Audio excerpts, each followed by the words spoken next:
এই হারামি বান্দির পুত আপনার নামে যত উল্টাপাল্টা কথা আছে ও কইছে। ও কয় আপনি নাকি ঠিক মতো বিচার আচার করতে পারেন না, আপনি নাকি অশিক্ষিত গন্ড মূর্খ, খাজনার টাকাও ঠিক মতো ধরতে পারেন না। ওরে এখন কি করা উচিত দুলা ভাই? ও কি করছে জানেন? আপনার লুঙ্গি খুললে গামছা পরাই দিব। এই বান্ডির পোলা কার নামে কি করছিস? হ্যাঁ তোর ব্যাক সাইড দিয়ে টার্গেট মুখে দিয়ে হান্দা দিমু খান ছেলে। এই আমি কি খারাপ কিছু কইছি নাকি? হ্যাঁ, উনি কি সব কাজ ঠিক করে নাকি? আপনি আপনি কলোনি পাড়ার নাইম এলাকা থেকে বের করে দেননি?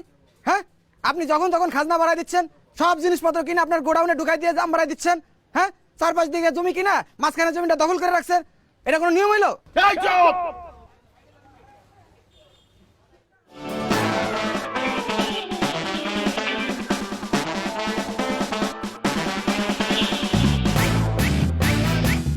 ভাই, আমার কাকা কই? ভাই, কাকা ও কাকা আমার কাকা পড়ে গেছে আল্লাহ আমার কাকা রয়ে গেছে আমি কি কাকির ফোন দিই ও কাকি কাকা তো চলে গেছে আল্লাহ আমি কাকারে খুব কিছে শ্বাস প্রশ্বাস চলতেছে, মরে গেছে মানে একটা কোণে দিয়ে ফারা বললাম, তাড়াতাড়ি হাসপাতাল নেওয়ার ব্যবস্থা কর। তোরই কাকি মরে না এখনো আছে আমি কি ভাই। মরে গেছি পাদর পাদর তো